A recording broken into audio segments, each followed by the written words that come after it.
A warm welcome as we continue our 2021 Spotlight series of discussions with young people.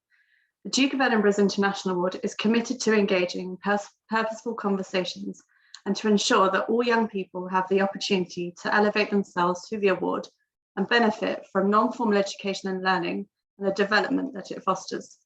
Through these Spotlight series, we are aiming to create a space which the voices of young people can be amplified and to create an intergenerational dialogue surrounding some of the potential solutions to the issues that will impact our collective future. There is no denying that the world of today is drastically changing, and for those growing up within it, this creates both exciting opportunities and plenty of challenges. The series will look at 5 key challenges with young people and mental health being the topic for today's panel event. The Duke of Edinburgh's International Award is a neutral and adaptable tool that can be used by all communities across the globe. We understand that it is our responsibility as an organisation to locate, to reach out and work with diverse communities to ensure that young people from all backgrounds and life circumstances are equipped to succeed in life. Together, we can build a future where young people's voices are empowered and provide the platform to showcase how they are the drivers on the road to building a better world by 2030. To frame our conversation and to share her own experience, I would now like to hand over to our chair, Dr. Laura Passioni.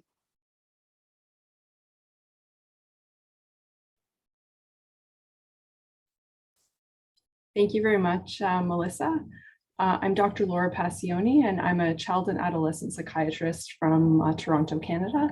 I've also been doing some work as a consultant with the Department of Mental Health and Substance Use at the World Health Organization. So I'm very pleased to welcome you to this spotlight session on young people and mental health. We're hoping today that we can help raise your awareness about the challenges that young people have faced, specifically during the pandemic, and also talk about some of the ways in which mental health can be addressed, and how young people can be some of the best resources for creating solutions to their own challenges. So today we're going to be, I'll be introducing the panel to you shortly. So just a reminder that our panelists will be speaking from their own lived experience and their experience helping others. And this session will not be about giving any kind of mental health advice or advocating for any kind of treatment. Again, this is really about learning from and profiting from their personal experiences and insights. And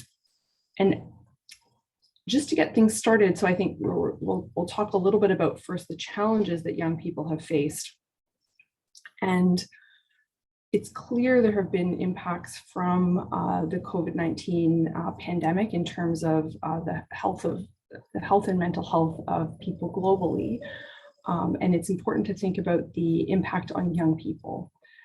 So we know there are many challenges that young people have faced during the pandemic. There have been experiences of being confined at home, being isolated from friends, losing their connections and ability to attend school and other activities like sports teams and clubs. Young people have been confronted with the loss of their own life milestones, these graduations. They're also dealing often with grief, having lost family members and also having family members affected directly by the illness. There's also the fear of coping with the COVID-19, fearing for their family members, being worried about infection. They're also affected by what happens in their family. So family members' job loss, interruptions in health and mental health services for themselves. And we know that the parents and families and other family members and other caregivers have also been affected, their mental health, increased substance and drug use. And I think it's important to remember, especially as we're looking at the emergence of the Omicron variant, that prolonged stress and uncertainty has had a huge impact on everyone, and especially on young people during this period of critical development. So we know, even like from before the pandemic, that mental health issues, especially depression and anxiety, were the most common difficulties, mental health difficulties in childhood and adolescence. And the data seems to be that about twofold or twice the rate now after the start of the pandemic. But it's also important to remember that that risk is not evenly distributed throughout nations and throughout populations. So we know that young people who are in marginalized or racialized communities, those who live in lower income households, they are at greater risk for mental health challenges, and that there are other challenges that young people face, such as the economic situation of their family and an increase in domestic violence and child maltreatment.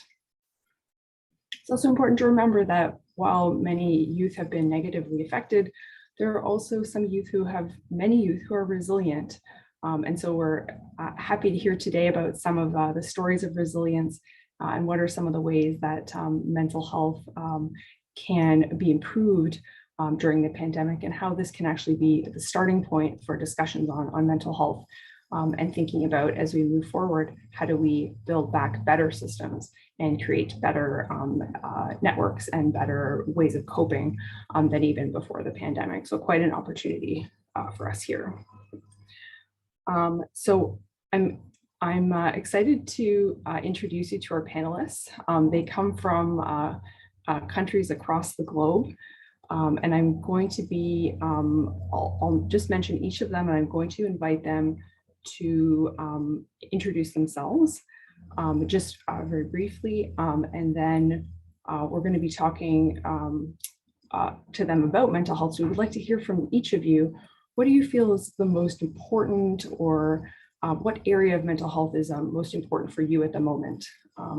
And then as we get into our discussion, we'll have a chance to hear from more things from you about your experiences and ideas. So I'm going to call on Namrata first, who's joining us from Delhi, India. Namrata, could you introduce yourself to our audience? Hi, everyone. I'm very excited to be here. I'm Namrata Sharma. I'm a counseling psychologist by profession, and I'm currently a counselor at YWCA of Delhi, India. So I'm saying good evening from India, and I'm so glad all of you could be here today. We are going to go ahead with this session, and I hope that you all enjoy this thoroughly. Yeah. So this was just a quick introduction. Yeah. Thank you, Namrata. That's perfect. I'd now like to call on Udara, who's joining us from Australia. Would you like to introduce yourself? Hi, everyone. I'm very excited to be here, and thank you, Laura, for the introduction. Hi, everyone. My name is Udara Jayawardena, and I'm a psychotherapist and a counselor.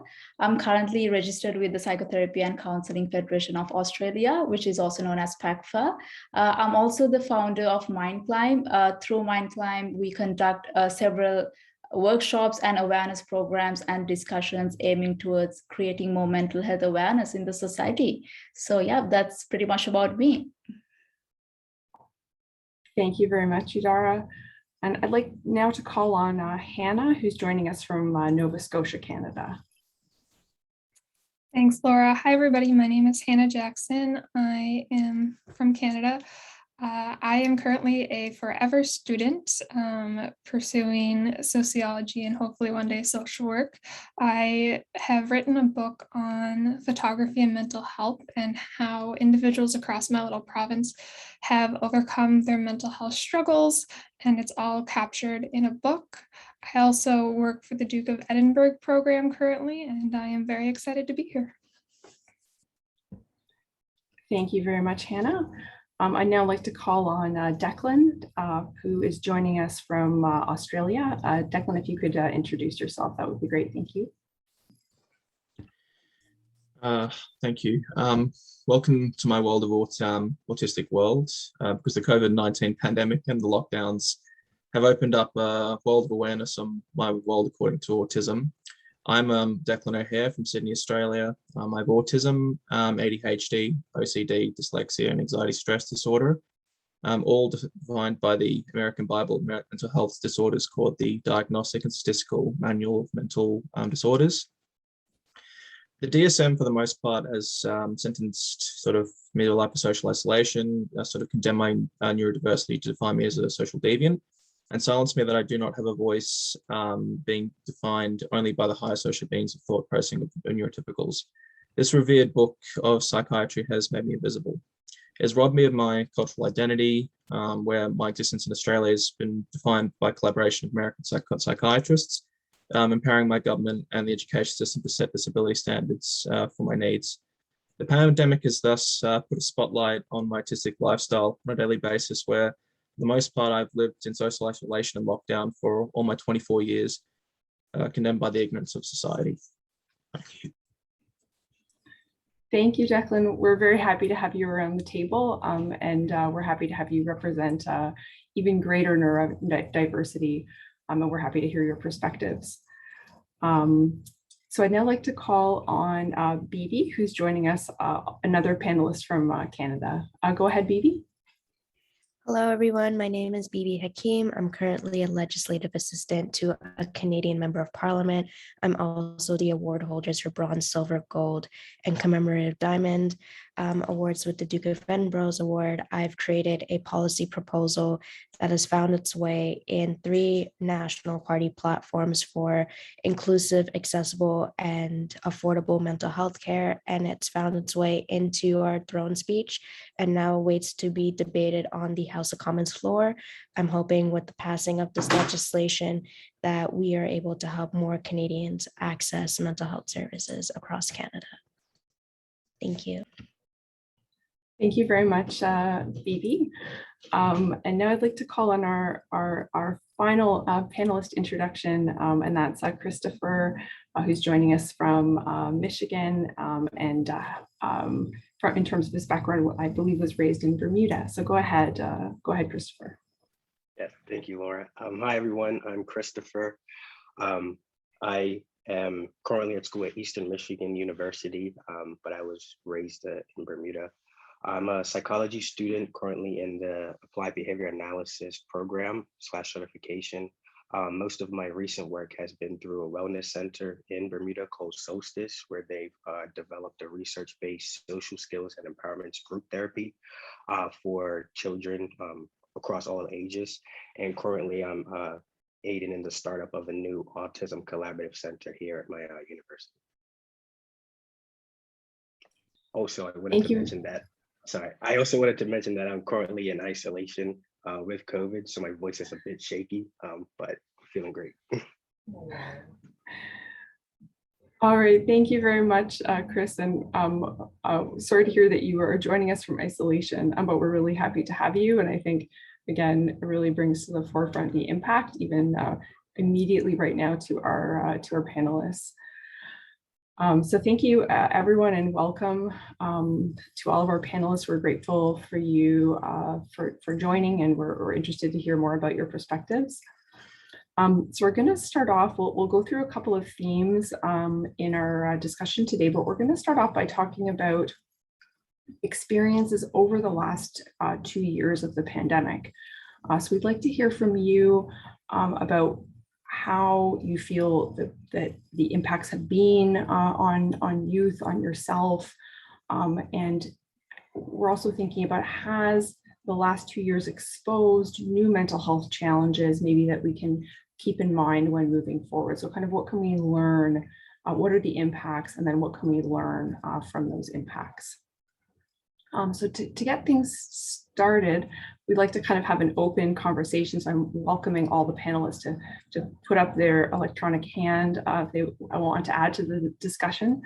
But maybe we'll, just to get things started, I'm going to call on Namrata, and if you could talk a little bit about your experience, with the YMCA in Delhi, and also as your in terms of your counseling psychology background.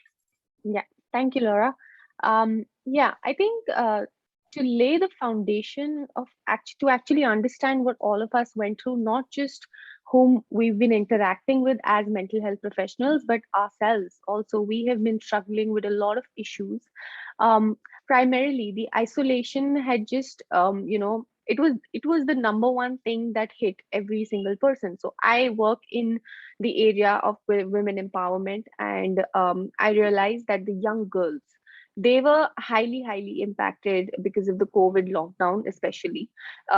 Schools, they were dropping out of schools. Teenage girls were being forced to marry early, and due to that they were going through teen pregnancies, which also leads to death sometimes. There is a very high rate of deaths due to teen pregnancies in India.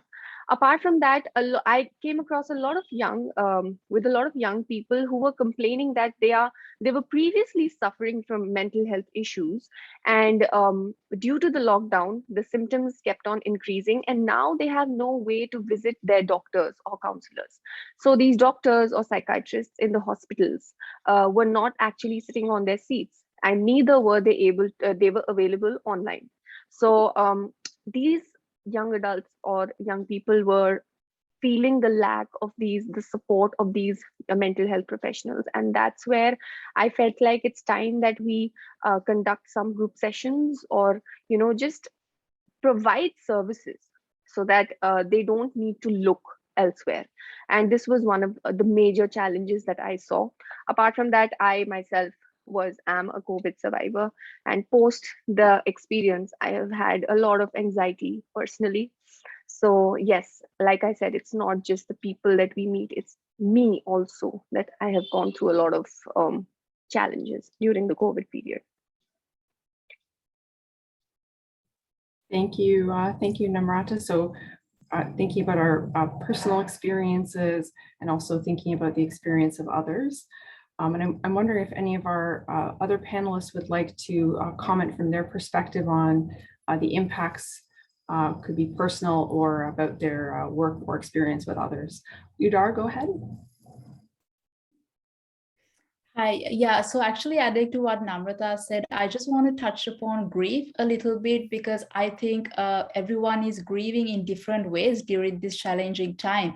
And also when I speak about grief, I feel like grief is such a misunderstood term, and there's a lot of misconception about grief. Sometimes people might say grief is only valid if it's related to death, but I feel like during this time we all grieve in different ways, and some types of grief aren't actually spoken about enough. So I just want to emphasize that like some types of grief, such as a loss of a job, loss of an income, and moving, those are obvious types of grief as well. But on the other hand, I feel like because of the pandemic, people experience loss of a routine and loss of freedom, loss of hope. So grief is something which is which is losing something which has significant meaning to someone. So for example, if freedom, hope, and a specific routine is very important to someone, that's definitely a valid type of grief as well, which is once again related to symptoms of anxiety, depression, and stress as well. So just wanted to speak a bit about grief there as well. Yeah, thank you. Thank you for mentioning that, Udara. Declan, I see your hand up as well. Go ahead. Thank you.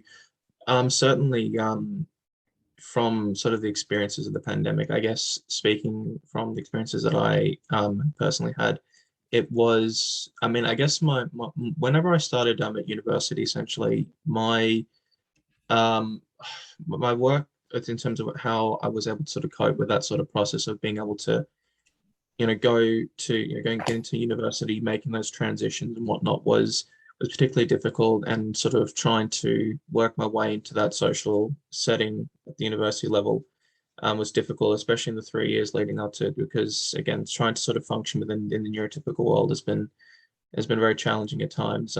It's sort of why I owe a lot to the Duke of Edinburgh Award for that reason, because it's gave me a lot of conviction and strength to sort of make those transitions. But as I mentioned, sort of what this situation of lockdowns has highlighted for the most part is a lot of artistic world for the most part, with a lot of in sense of the social isolation, being as sort of where I am within my own world, and sort of how that sort of has laid out the settings for I think for a lot of people that sort of feel for neurotypicals, it feels sort of that sense of detachment, that sense of seclusion. And I'm not saying it's exactly a good thing or anything like that, but it's sort of, I think in a lot of respects, it might be an experience for the most part that I think globally speaking that we can learn something, the importance of, aspects of mental health, or addressing aspects of how it feels to essentially be secluded and not have that sense of social communication or inclusion.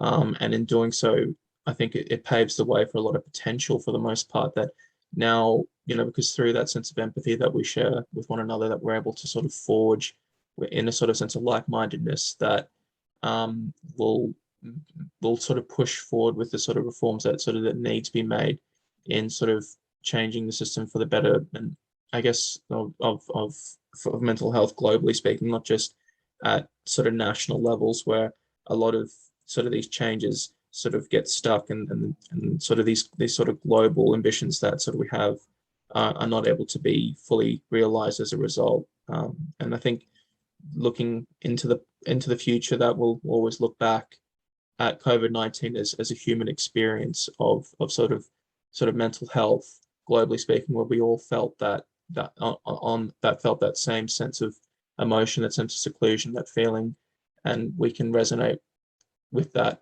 as we go forward into the future to really progress with sort of better ways that we can manage that, even if we do come out of lockdown, that we don't forget or leave behind others who particularly are socially excluded all the time and sort of feel like their whole lives have been in lockdown as a result.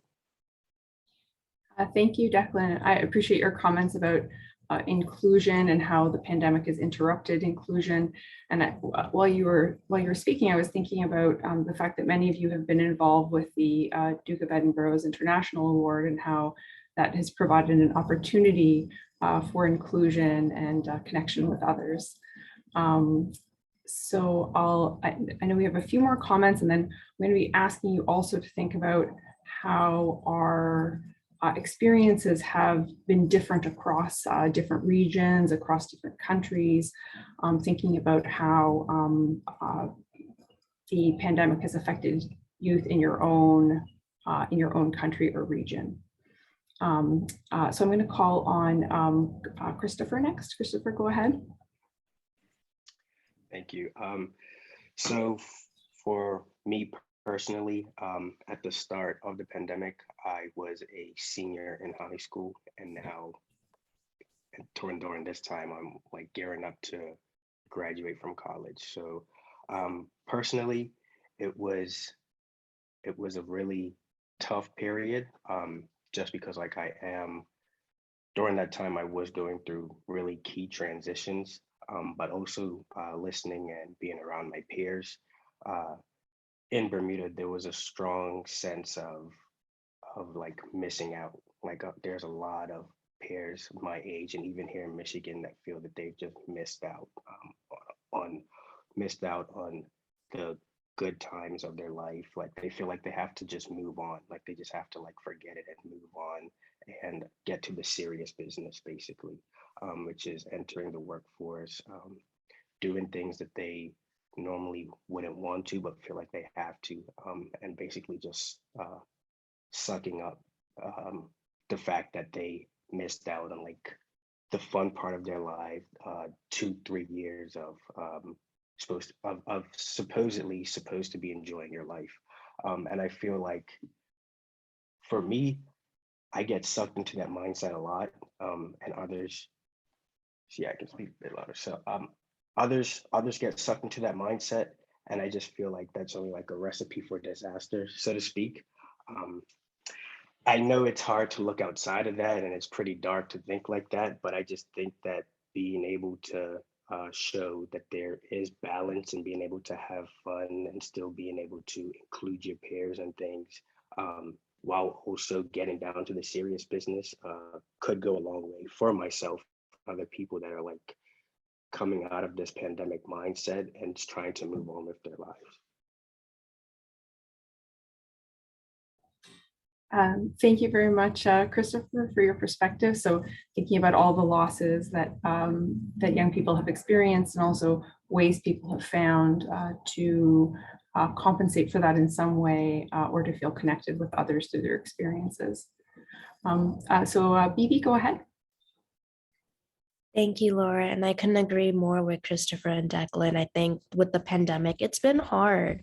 As a recent graduating in COVID, it kind of sucks. And job hunting in COVID is hard too. And, you know, before we started this call, we did a round of introductions. And, you know, Hannah and I are from Canada, but I more so identify with Toronto. But a specific part of Toronto for me that's home is Rexdale. And during this entire pandemic, I've thought about my family and my friends and classmates who are in Rexdale that don't necessarily have the same resources that I have the opportunity to have. Duke of Edinburgh gave me an outlet. It gave me a connection to a portal of people who I am so grateful to be connected to, and have made my navigation through this pandemic a lot easier. But going back to my home community, they don't have the same access to mental health resources or connections to social hubs. Like, schools were locked down. Kids as young as kindergarten didn't get to see their friends for a while. Community centers that were often resource hubs that allowed kids to do after school programming were shut down. And a lot of these kids were forced into isolation in one way or another. And not even just that, it's been exhausting to be doing work and school online all day, sitting on a screen for over 12 hours. And I think we can all agree on that this pandemic has been exhausting for our mental and physical well-being altogether. And I can only imagine what other communities feel like, but my heart really hit home with Rexdale during this entire pandemic, and still now. Like, I'm sitting here in Ottawa, as you know, later today I'm gonna go to work, but although we have things that are open, I know that there's things that are not open at home that it's hard, you know. Thank you very much, Bibi. I appreciate your comments about how the pandemic has shifted the access or removed access for young people to some of the hubs that they've connected to, the community resources that maybe have been their lifeline in terms of connection and mental health. And these have now been, have been shut down, especially to in-person services. And that this hasn't affected all communities in the same way. So absolutely. So thank you for bringing up that important point. And we'll go now to Hannah. Go ahead, Hannah. Hi. Yeah. So as Bibi mentioned, Canada was hit in different ways, and being on the East Coast, we were actually one of the most fortunate provinces throughout the entire country, because we were so small and our population is spread out that we were able to control it for the most part, as much as you can a global pandemic. And our neighboring provinces that were also small, after we had gone through 8 to 10 months of the pandemic, of everybody being isolated, everything being shut down, we were able to open up our little bubble of provinces and create that community again. And I think that is what has gotten a lot of people in my community through, is being able to know that everybody is kind of going through it together, but we are fortunate. We were able to see that glimpse of hope. We're in a place where, even though life is terrible right now, we can at least go and we can see our family members, and we can travel, we can go back to school. And so my perspective of the pandemic is one that I am forever grateful for being where I at, because we had the opportunity to kind of go back to normal faster than other countries. Like, we haven't had to really shut down in 6 to 8 months, and that just feels great to us. But I really feel for those who have had to bear this a lot longer. Thanks very much for mentioning that, Hannah, that experiences around the world have been very different, even within a country or region. And there's certainly many places where they're still dealing with lockdowns, very high numbers of cases. And so this has also had, there's also additive effects from those experiences. So I'd like to call on Namrata. I wonder if you have any perspectives from Delhi specifically, or if you wanted to talk more broadly about India. Just thinking about, what are some of the regional differences? What are some of the resources even that the young people have been discovering or have been doing themselves to help support their own mental health? Yeah. So just to gather all the information that all my other panelist friends have just talked about, I would want to focus on how the school closures have specifically, like school closures, college closures, even young people who just began working, how that has affected their mental health. Because I came during my training sessions, I got in touch with a lot of youngsters, and the apprehension about their futures, what is going to happen, especially people calling the years, like those who have attended schools online. Those students are feeling separated from those who have, physically gone to schools or who will be going to schools. People are actually joking about these things, that these kids are not worth anything, or they have not acquired the soft skills or the actual skills to work in a physical setting. So this is concerning, because on some level I feel this is kind of bullying, like you are separating these kids or these youngsters from the other youngsters. It's not their fault. First of all, they're not doing this by their own will. They are it's the only way out. That the online classes was the only way out. Apart from that, the support system that they've lost, the school closures have impacted young students. In fact, in India, we have seen lakhs of student suicides, and I'm not just talking about teenagers, I'm talking about students or young children from the age of 8 to 12. And parents come and ask me, why, Namrata, why is it that young children need to do such acts, or why are they? So also WHO now has said that we should not say a person commits suicide, because committing, it'll sound as if the person is committing a crime. Now we say performing the act of suicide, because there is an underlying reason that the person actually did that. So coming back to my point, young students who have lost the support, it's not necessary everyone has a healthy family environment. Some children used to look up to their teachers, their school counselors, their principals, friends in schools. That social support was very important. So in India, one of the major reasons that I found was impacting these children's mental health or young students' mental health was the lack of that social support, dropping out of schools, not having the correct resources. Like in some homes in India, there is only one device, right? And not many, and there are 3 kids in the house. So who will get to attend their online classes? Now the child who is slightly older, or the person who is attending college classes or in 12th, they will be given the priority, because maybe they have their board exams and their career is more important. Now the child who is younger might suffer, he might feel left out, and then other issues in the family start to arise. So among the younger generation, these were the very common issues that I found were very prevalent.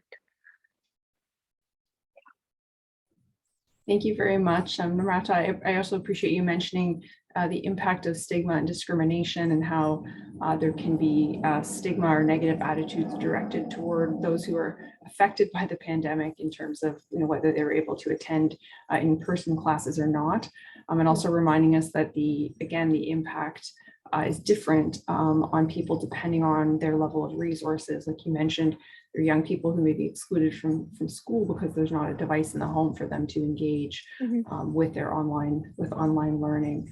And many of you have mentioned the lack of social connectedness, not just with friends. I think we often focus on the connections lost with friends, which is very valid, but also that has impacts on connections with teachers and other members of the community, also other family members, and that we can see how this could contribute to a worsening of mental health, both for those who haven't had mental health challenges before and those who have had, and you may find that they're again having some experience of worsening of their suffering. Also, thank you very Laura, much. if you could just Oh, yeah. if you could just allow me, I also Certainly, feel the Namrata. lack of physical touch. The lack of physical touch has kind of, I feel this personally, has, we have a lot of studies in psychology. All my fellow mates here might know how the touch is very, very important for a healthy mind, for a happy heart. So I think the pandemic has also kind of taken away that privilege, I would say, like people living alone in homes who were isolated, me stepping out after 14 days of isolation, and then getting to hug my parents or my friends is, you know, something that will give me a lot of relief. And most people have not been able to do that for months. So I think that too has impacted the mental health of young people. Definitely. Thank you, Namrata.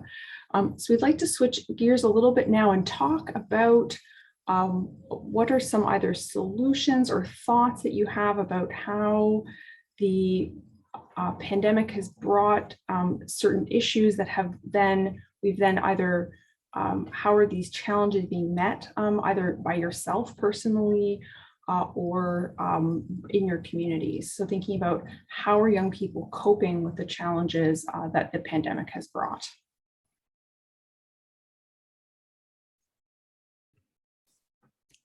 Yeah, if I could go. Go ahead, Hannah. Absolutely. So in my community, it's a fairly small community, but we have started talking more about personal projects and how by having something that's yours, that's not school related, that may not be family related, but that's yours that you can focus on, it really helps. So for me personally, photography is something that I love doing. It's what I do professionally. But on the side note, there's the creative side of photography that I can just dive into, ignore the rest of the world, regardless of if there's a pandemic or not. And some other people have found in my community that either screenplay writing or writing a book, dancing, creating their own choreography, something that's theirs, something that they are working towards for themselves, by themselves, it can't be taken away from a pandemic. And so I have found in my community and for my own personal journey that having a personal project of some kind is so helpful in terms of trying to focus on something while everything else is crashing down. Thank you, Hannah. Udara, go ahead. Yeah, actually adding to what Hannah just said, I feel like looking forward to something and planning something ahead actually gives, I don't know, for me personally, it gives me a sense of hope, because sometimes we are just limited to a computer screen, especially due to restrictions and things like that. So maybe planning something ahead would give, personally speaking, give me a sense of hope. And also, you know how young brains are wired for new experiences, and due to the pandemic, this developmental need is not being met. So I feel like maybe just staying connected with your friends and family, because although I live in Australia, I have so many friends and family back in Sri Lanka, because I was born and raised in Sri Lanka. So it really helps to stay in touch at this difficult time, staying connected, especially video calling and things like that, because you never know when you'll see your friends and family again. And also something that really helped me was staying away from the news, because COVID is all you hear about in the news, and especially with all these new variants coming up. So, I mean, it's okay to keep yourself updated, but at the same time, knowing when to keep the distance from news. Yeah, that's something that really helped me. Thank you very much for mentioning that, Udar. We know there's been some data that's come out mostly from high-income countries looking at what are some of the factors that can improve or worsen mental health during the pandemic. And like you mentioned, what's come out is that consuming a lot of news, media, social media, does have or is associated with more negative mental health outcomes. So your personal experience has been borne out also in larger studies. So Bibi, would you like to comment as well? Yes, please. Thank you, Laura. I'll make my point really quick. Something that I've learned during this pandemic is setting boundaries. So every day at 6 p.m., my phone turns off all of the social media notifications.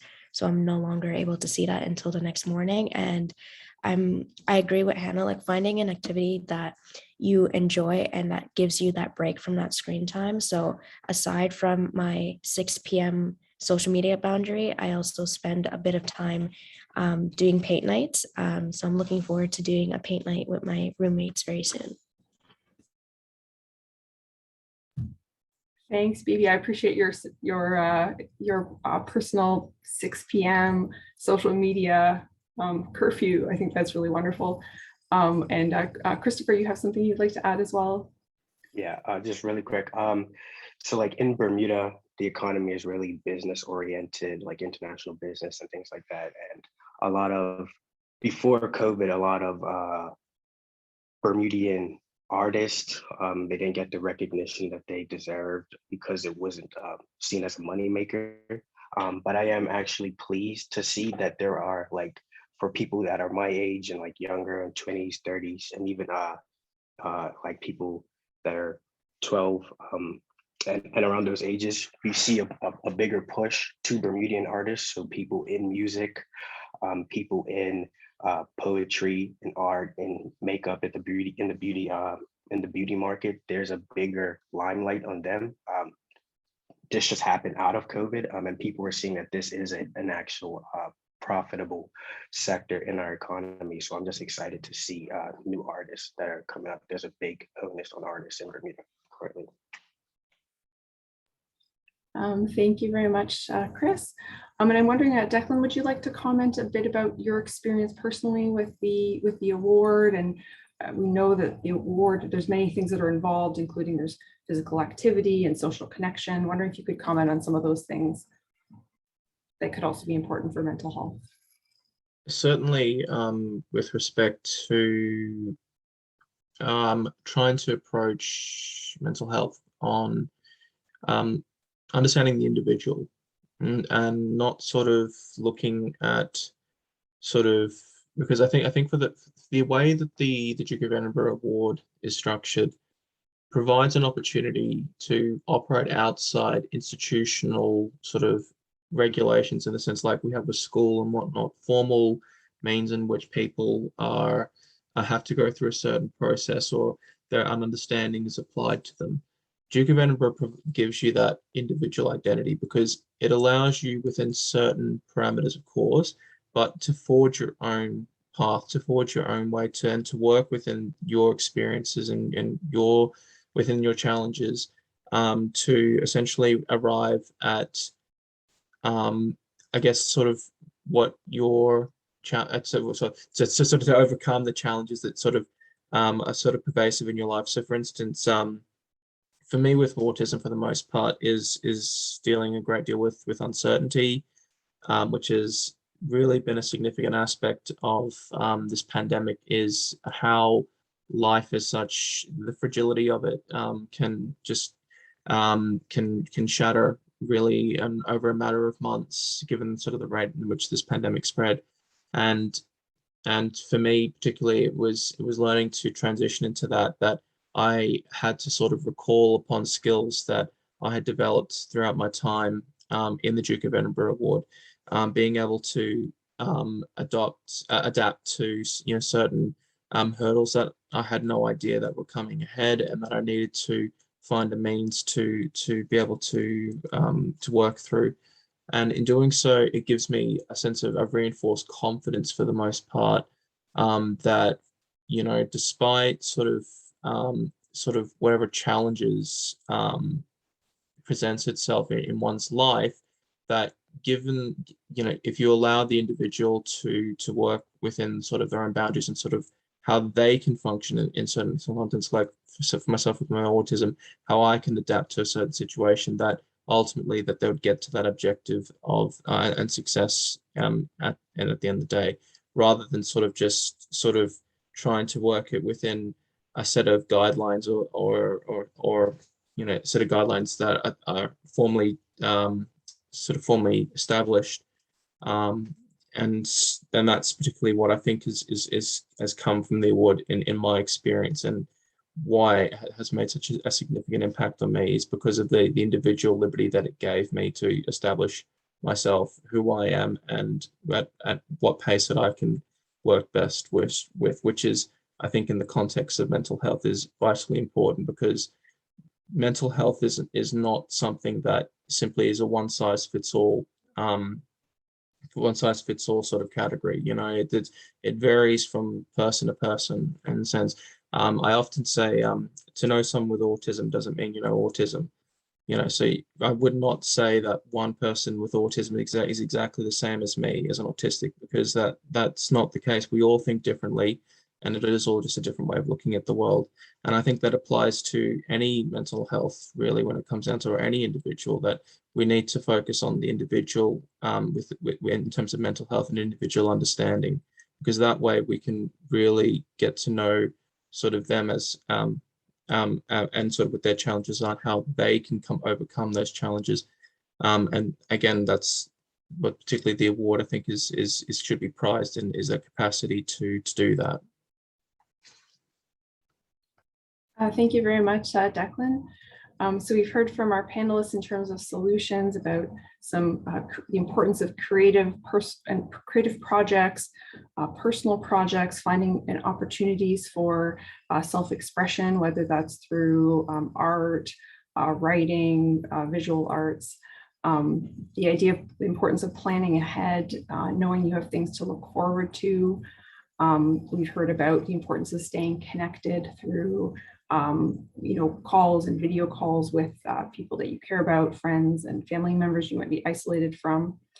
Importance of boundaries. And then we were also hearing about the impact of personal projects, or projects that help you connect with, that are personal, but also help you connect with others in sort of non-formal learning opportunities, like through the award. So I appreciate all of your comments, and we have some really nice insights. I believe we have time for questions. So we're just going to take a look and see if there are any open questions from our audience.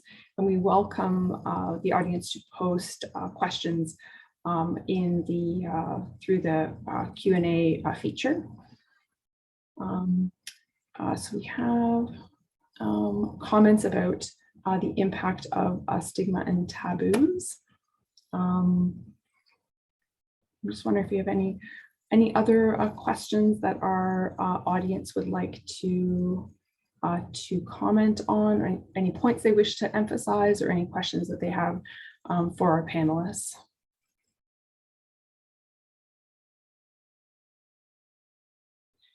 So we do have a question here about stigma and about the taboo of mental health challenges. This participant is writing in about their experience in the Caribbean, and how there may be an opportunity because of the pandemic to reduce stigma, or to remove taboos on talking about mental health. And I'm wondering if any of our panelists would like to comment on that. This is, again, we're thinking about opportunities that the pandemic can offer us. We know it's had negative impacts, but there are also some opportunities to build back systems, to change attitudes, and to maybe create a climate for better mental health in future. Namrata, I saw your hand go up. Yeah. So I think she's absolutely right. And I am clearly seeing a lot of use of social media. I think social media is one platform which is free, first of all. You are open to share anything from personal to professional perspective. You can use any skill that is unique, something that is niche. And, sometimes people used to fear that, if I show this skill, or if I put it up online, I will be, criticized for it.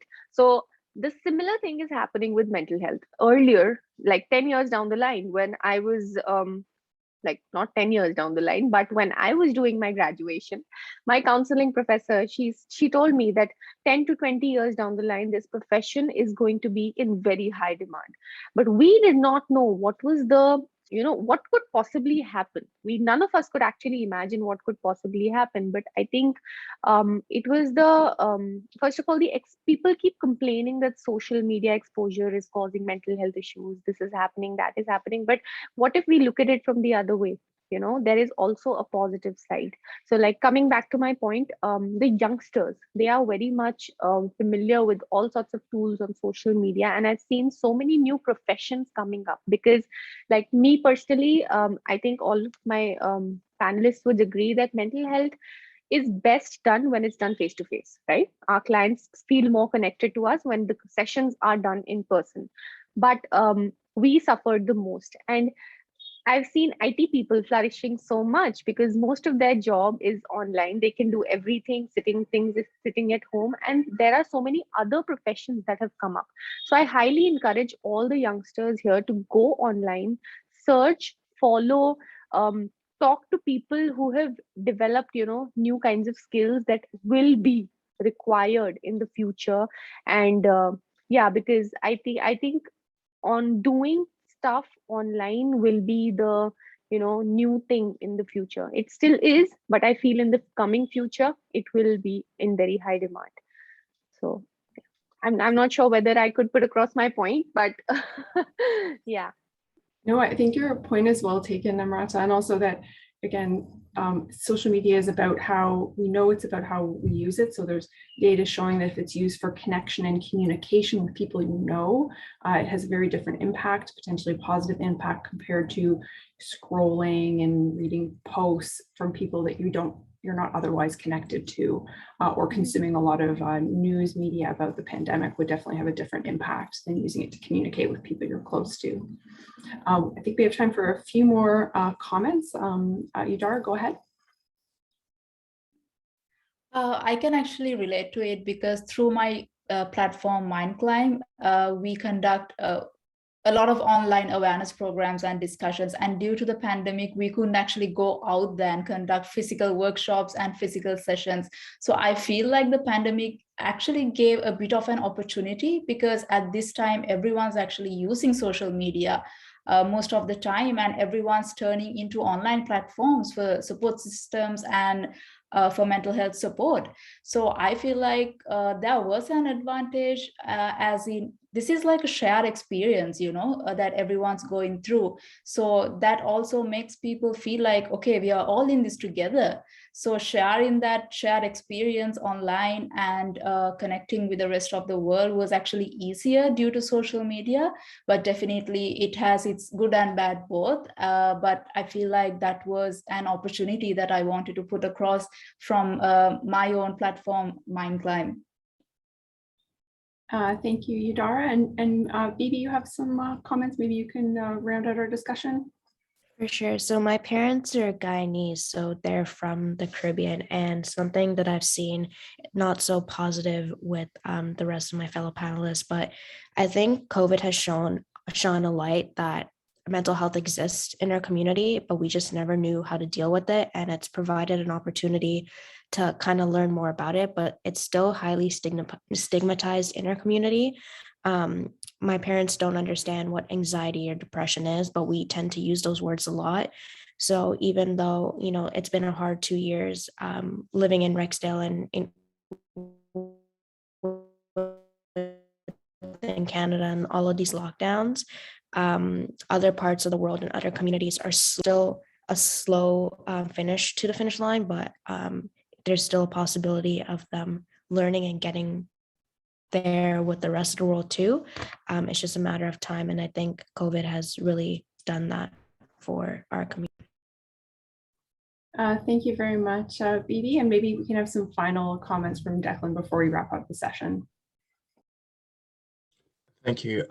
I think definitely sort of the nature of this pandemic is that unlike any other sort of, I guess, not really unlike, but in a significant way, it sort of reached to all of us, sort of that sense of sort of need to sort of a sense of humanity, that sense of commonality, really for the most part.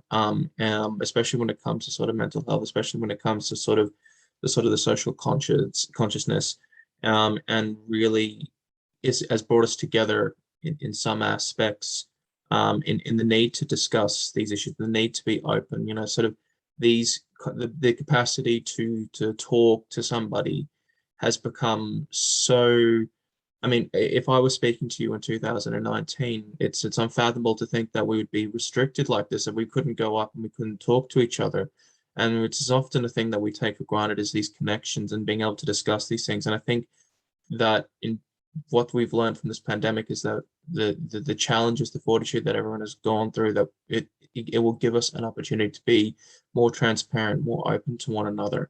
My background being from Ireland, typically, so sort of down country way, there is still a lot of stigma associated with mentioning autism, and any form of mental disability, and there's still problems in Australia too, in terms of being open and in that discussion with it. But I do think that coming together as we are doing now, as evident through this session that we're having today, is illustrating the point that we realize that we are not alone, in the sense that we are all sharing this experience as individuals, but we are all being able to come forward together as as one globe, one planet, to share, to interconnect, and to create a new discussion, a new dialogue, and involve more acceptance of all people all across the globe on mental health.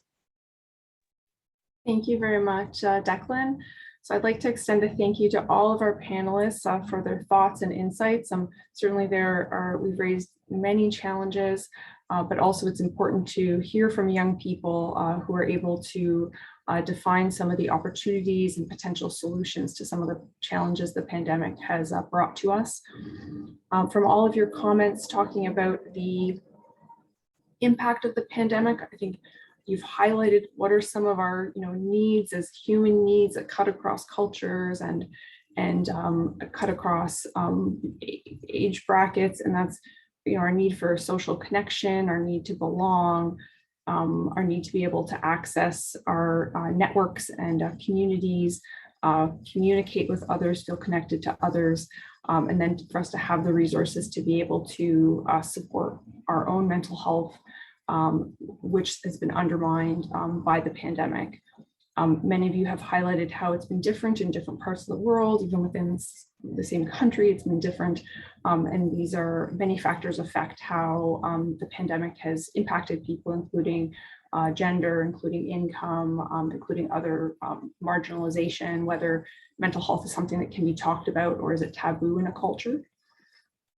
And I think you've really brought some ideas about how both individuals can protect their mental health and what are some systems that can help protect the mental health of young people. So you mentioned the importance of creative and personal projects, of having networks, whether that's connecting to friends or family members, staying connected to others. We also talked about the opportunities and pitfalls of social media and how it can be used best through, again, promoting connection and feelings of belonging, and how it's also important to set your own limits to ensure that you're engaging in a healthy way, and also limiting how much media you're consuming that with details of the pandemic, which can also be a factor leading to distress. And then we were also thinking about sort of what are some opportunities, how can we build back better after the pandemic? And hopefully some of the things that will come out of this are about sort of openness to understanding the experience of others, and then allowing us, as we are today, greater opportunities to discuss mental health and well-being, and how do we promote mental health globally, especially among youth.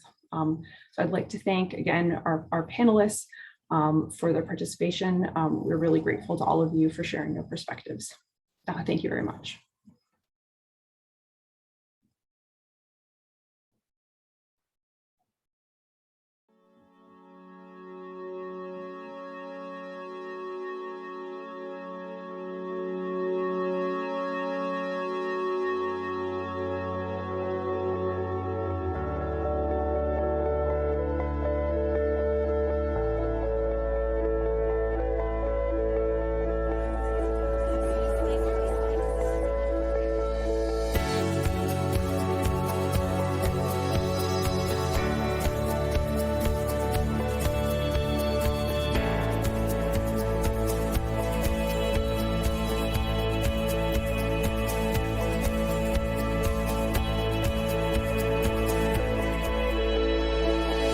today is day one of lockdown, and we've got different projects that we're going to be doing. Today, I will be preparing 10 packages of food items to the donations.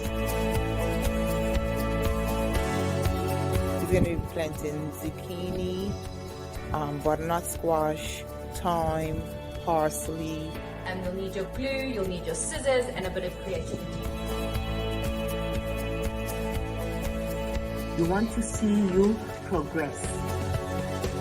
This is a nice way for me to grow. And if you are going outside, please do not forget to sanitize your hands and keep social distance. I'm going to teach you how to properly wash your hands. After school closed, my sister and I came up with a bunch of activities that we could do at home. The purpose of this was that we'd be able to structure our days so that we could grow our minds, keep our bodies fit and strong, and warm our hearts. And for today's video, I will make a Mother Earth inspired video. So I just finished stitching both ends of the mask. I'm glad that I got to help out my community in some way, shape, or form. It is thanks to the award that I'm ready for whatever the world throws at me.